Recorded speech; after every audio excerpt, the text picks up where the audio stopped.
It's game time. Today, 10 tenacious teens have journeyed to Splatalot to go head-to-head with the defiant defenders as they strive to capture the highly coveted crown of Splatalot. Kids at home, if I can give you any advice, it's just give up. Will these defenders be able to keep the castle safe from the attackers, preserve the kingdom of Splatalot, and in the end reign victorious? Who will tumble? Who will tilt? Who will teeter? And who will go splat? Hello, fans of All That Splats, and welcome to Splatalot. I'm Jason Agnew, joined as always by my partner, Matt Cheshire Grin Chin. See what I mean? Today we will answer the burning question, what do you do with a castle full of ridiculously challenging obstacles? Answer, invite a bunch of amateur attackers over so we can watch them being outmatched and overwhelmed by a sterling team of highly trained professional defenders. All 10 attackers will start out attempting to cross the merciless moat, with the fastest 6 moving on to ditch the dungeon. The 4 who survive that will advance to the final round for their shot at capturing the crown of Splatalot. Now let's get down to details on the merciless moat. The attackers first face the baffling barrel-piercing pellet combo. Face plant is more like it. Then it's up the slippery slope and across the rolling mace. Mace for your face! Then it's down the impossible incline and up the beastly battle axes. One of my all-time faves. Then attempt to stay balanced on the bridge of disaster. Not likely. Then grab the wavering warhead and pounce over to the finish platform. Easier said than done. Wasn't even that easy to say. Then take a knee and I'll take over the introductions for the real stars of the show, the defenders. We'll eventually see all 6, but on the moat it begins with these 3 lion-hearted luminaries. The ace archer, Vane. The tormenting thug, Thorn. And the wrathful warrior, Fatale. Not a one of these defenders said hello to me this morning. Watch your back! And your face. In your gut. Check it out, we got Vane on the Splatling shooter, Thorn with the vicious vaporizers, and Fatale on the Aqualizer. Not a one said hello. Hello, I'm Tim. Now give me the crown. See, now that's a proper hello from attacker number 1, Tim. And an even better hello from the baffling barrel. Tim has made it onto the mace roll. Run, Timmy, run! And now he's made it into the moat. Whoa, air cadet down, eagle down. But like any good pilot, Tim's turned his nosedive into a steady climb. So, Tim, I hear you do a pretty good impression of me, is that right? I'm Thor. Now, I find that a pretty inaccurate portrayal of me. Oh! That's what you get for making fun of the defenders. Splatalot justice. Enjoy that impression on your face, Space Cadet. I'm okay. For now, maybe. Tim is looking poised to take on the beastly battle axes. Oh! One false step and that bird is grounded as he goes headfirst into the drink. Now Thorn can officially consider himself avenged. Hey, Timothy, do air cadets always wear pink? I think the pink works on him. I think it would have been better off if he was given a white flag to wave around. I'd say it's time for Tim to surrender. Splat. There's no giving in for this aviator. Look out behind you! Oh! He shoots his stars. A little anti-aircraft fire. Hey, fly, Timothy. And he does! Up and over the wavering warhead and onto the finish platform. He really is an air cadet. Tim has set the bar high today with a 756. Go, Timinator. Oh! That's called raining on your parade. YOLO. Say YOLO to attacker number 2, John. YOLO! Tremendous poise on the baffling barrels. Wow! And by poise, you must mean the opposite, as it looks like barrel number 3 is working her charms again. It's love at first splat. Let's catch up with John on the impossible incline. Whoop. Oh no, say it ain't so. Is John cheating on barrel number 3? Violating rule number 1 on the moat. Never fall in love with the obstacles. It's just a one-way street. You're still not over the mace roll, are you, pal? Leave it alone, Jay. John finishes with a 1605, but I'm not sure it's gonna be enough to have him stick around. Just as well, Jay. Round 2's loathsome ladder is a true heartbreaker. Super Splatalicious! That's what I'm gonna name my firstborn. Hey, Celeste, does your mom happen to have a crush on somebody in the castle? Yeah? Gildar! Oh. I don't think Gildar was the answer Vane was looking for. But Gildar sure has left a lasting impression on me. I mean us. Your mum has a crush on Gildar. but I'm gonna crush you, Celeste. See what he did there, Jay? Oh, yeah, I did. See, because her mom has a crush on Gildar, right? Yeah, I got it. No need to explain. And Celeste got it too. A battle axe to the helmet. There's a free shave from our castle barber. Despite cutting it close, she finishes with a 902. Now some refreshing aftershave. Meet attacker number 4, Danielle. Wiggle, wiggle, wiggle. Yeah. Steel rod in her arm, that's cheating. I think it's cool. Do you like that? Thorn is a one-man welcoming committee. How about that? He's sure not letting up with that slime stick. Why should he? Come on! Hey, it's harder than it looks. Yeah, give her a break. It is harder than it. Oh, look! So is a beastly battle axe to the noggin. Danielle bounces back and she's onto the bridge of disaster. Hi, Danielle. Let's see that wiggle, wiggle, wiggle. I'm okay. Okay, she's okay for the moment, but here comes Splatalot with the full Aqualizer blast. And down she goes 3 steps in. Not bad, I predicted 2 steps. And Danielle finishes the moat, posting a 1609. There's no way that time will wiggle her into the next round. I'm a hungry, hungry hippo. It's attacker number 5, Judy. Looks like this zebra is having an identity crisis. Hungry, hungry hippo meet angry, angry barrel. She still, though, manages to make her way up the mace roll. Where even if she was a flappy, flappy bird, she couldn't save herself from another trip into the moat. Over to the impossible incline. Where she becomes a monkey in a zebra costume. That's all you got? Honestly, I was tapped out on the bird bit. With an 1107, Judy may not be queen of the jungle, but she still might find herself pouncing into the next round. Let's take a look at the leaderboard. Tim's on top with a 756, followed by Celeste with a 902. Judy scored an 1107. John put up a 1605, and Danielle is on the outside looking in with a 1609. Wait, I've got it. She looked like a chimpanzee zebra. Yes! My partner's back, folks. And we'll be right back with more slips, trips, jumps, and falls on our rumps when Splatalot returns. Welcome back, I'm Jason Agnew. This is Matt Chin, and we are deep in the heart of the castle of Splatalot. That's right, Jason. We are up here in the Splat-proof shack calling all of the action. Let's check in with the leaderboard to see how the first half performed. So far, it's Tim sporting the top time of 756, followed by Celeste, Judy, John, and finally Danielle with a very shaky 1609. Those shaky times are set to continue with Thorn, Splatalot, and Vane holding down the moat. Next up, it's a best friend battle. Sarah, you're going down. In your dreams, Heather. BFFs Heather and Sarah are both taking turns out there on the moat. Don't you mean taking turns in the moat? BFFF, best friend falls forever. You know, Matt, I can't help but notice that both girls are having a very similar run out there. Well, Jay, you know what they say about best friends being joined at the hip? No, but what do they say? Oh, well, like, best friends are, like, joined, they're stuck at the hip. You're a whiz with words, my friend. OMG, those are totally great runs, you guys. JK, you're probably both going home. LOL. Moving on, let's meet attacker number 8, Brandon, who has made it across the mace roll. I will raid this castle. So Brandon's good at parkour. What's that? Is it even legal? Come on, Brandon. I hear you're a tornado. Run. How do you like a rainstorm? She's not all wrong. Tornado is indeed Brandon's nickname. Seriously, I don't know what parkour is, but it sounds super French and it's probably an illegal activity. It's just a physical discipline that focuses on efficient movement around obstacles. So the whole castle is parkour? Which is why Brandon easily takes on the moat and posts a very impressive 503. Oh, man. Everything was easy until he started to dance at the end. That's what you get for being cocky. Vive le parkour. That makes no sense at all. You make no sense. Here's our second last attacker, Brent. Wow! Hey, bud. You splat real good, boy.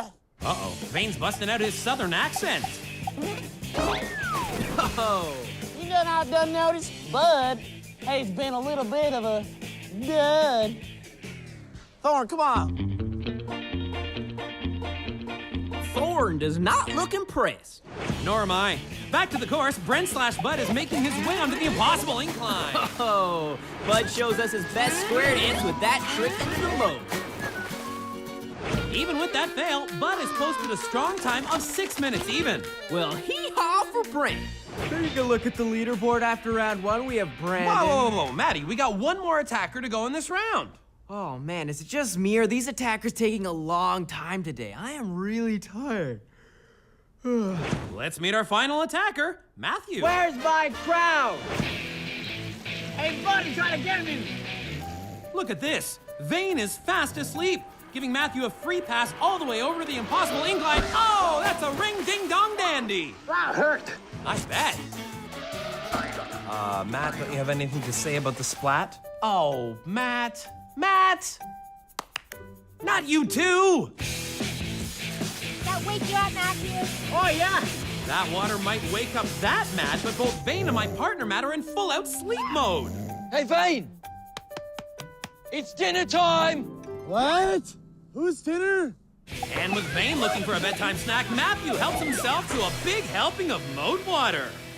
I hope your thirst has been quenched, Matt, because with a 9:17, we'll be seeing you in round 2. Yeah. Taking a look at the leaderboard, Brandon, Brent, Tim, Celeste, Matt, and Judy will all be moving on. Will my partner in the shack wake up in time to see the rest of today's competition? Sure hope so, because when we return, our 6 remaining attackers will go head-to-head as they attempt to ditch the dungeon on Splatalot. Welcome back to Splatalot. I'm Jason Agnew, and he's still asleep, apparently. Let's take a look at who will be joining us for round 2. Headed into the dungeon will be Brandon, Brent, Tim, Celeste, Matt, and Judy. What? Tell you more about the dungeon? I thought you'd never ask, Matt. In order to ditch the dungeon, our attackers will first free themselves from the stock market, make their way across the splat walk, then take on the loathsome ladder, all while being pelted by the defenders with every form of slimy trickery imaginable. Their goal is to grab one of the 4 flags at the top, and keep in mind, only 4 will advance to the final round. Oh, come on, you can't be serious. I don't even like these guys. Fine, I'll do it, but only because I'm a professional. Time to meet our defenders. Round 2, we're joined by that crazy bird who I wish would just fly away. Kookaburra. Yeah, we also have that brutish barbarian who I'd like to see boxed up and shipped out. Yeah! Uh-huh. And finally, the knight who knows how to fight, but I wish would just stay out of sight. Mediva! Whatever, I need a shower, guys. Beware of the balls of doom. Beware the balls of doom! Beware of the balls of doom! Here come the balls of doom. Locked up in the stock market, we have Brent in the green, Judy in the zebra, Matt in the red, Brandon in orange, Celeste in the green and yellow, and Tim in the pink. Don't let the defenders scare you, guys. Oh, okay, well, maybe scab, but that's it. And there they go over the splat walk and onto the loathsome ladder. Brandon taking the early initiative. Facing down on Mediva and the Froth Frother. Down they all go. Except for Celeste, who hangs on and then doesn't. Kookaburra doing what he does best, being really annoying. Absolutely pestering Tim with a barrage of slime balls. All right, so the big bird man throws a bunch of stuff at Tim, and Tim slides down onto the other attackers, and they all splat like a bunch of newborn penguins. We happy now? Here's the family. Oi, Celeste! What's up? Guys, I was flying through the bird! We need to sell that stuff on the interwebs. And just like that, an industry is born. Back on the ladder, not much progress. Oh, back down now! How are any of these attackers expected to make any progress when Mediva keeps foaming up the ladder? Kids at home, if I can give you any advice, it's just give up. Shoot it, shoot it, shoot it! Oh, Judy. Beautiful Hey, flaw! zebra! That vile volley has found its mark, and down goes Judy and Tim. Word of advice, attackers, close your mouths before you hit the quote-unquote water. Seriously, Judy, it's barely a liquid. Back to the action. It looks like all 6 attackers are up on the ladder. Look out, bird! Got something special for you, bird! I don't know if I would call slime special. Oh, no, Matty! You would have loved that splat! Brent almost gets to the top, only to be slime stick by Coop, causing a full-on bouncy slide back down. Matt, you're gonna be so mad at yourself that you missed the... Wait, what is that? What's happening? It's balls of doom time! There's gonna be balls of doom! You feel that shake? Jason, what's happening? It's the balls of doom! Matty, you're back! Here it comes! This is the best wake-up ever! Scab strikes! Load him up again! You know, one more strike and we'll have a turkey. I have no idea what you're talking about. Oh, the magic is back. Strike! Judy and Celeste are nearing the top. Celeste, say ah! He said, Celeste, not eek! Oh! Here comes Brandon making a bid for the flag.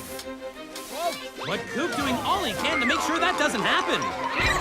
Even taking out Celeste for good measure. Hi, Celeste. Bye, Celeste. Look at Matt making a break for it. The faster they climb, the faster they slide. By the way, I like the beard. What beard? never mind. Tim is struggling. Can he hold on? Nope. But seriously, do I have a beard? Brent and Judy with a couple steps to go, and Brent is the first to the top of the low-sum ladder, which will send him into the final round. Gotta love Madiva with a parting shot. Judy pays that no mind as she is the second attacker to the top. Who will be the final two? Celeste was so close, but at least we get to see a backward screaming frog slide. Here's Matt making it to the top, so only one flag remains.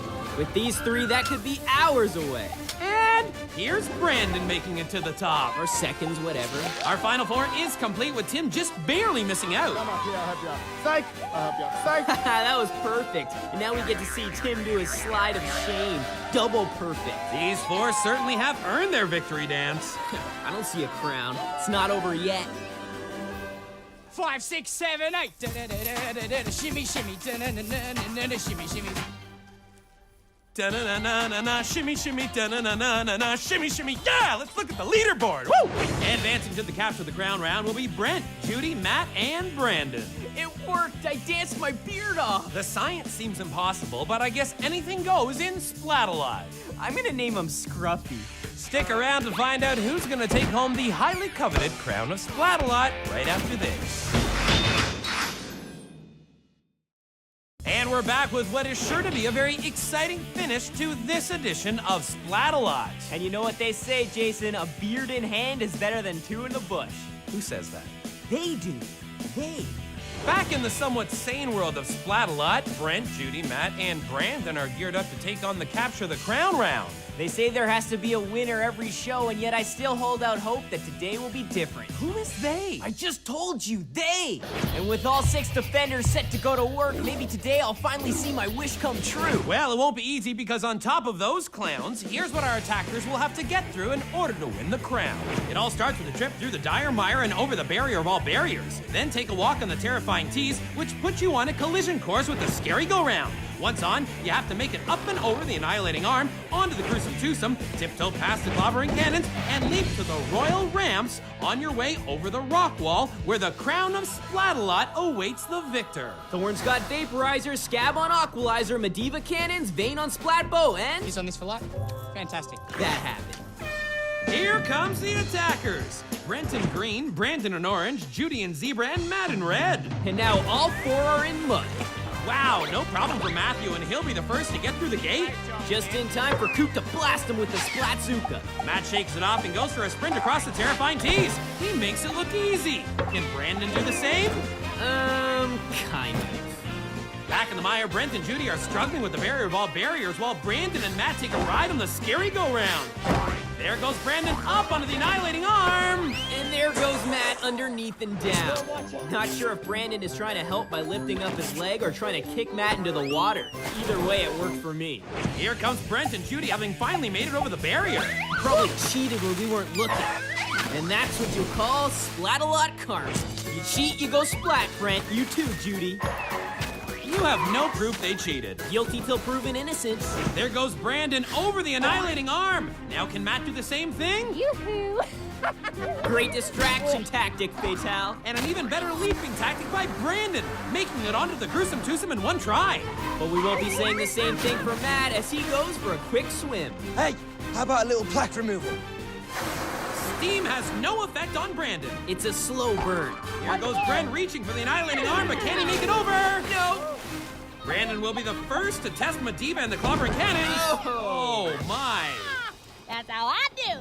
Madiva plays this perfectly with a solid jab to Brandon's confidence area.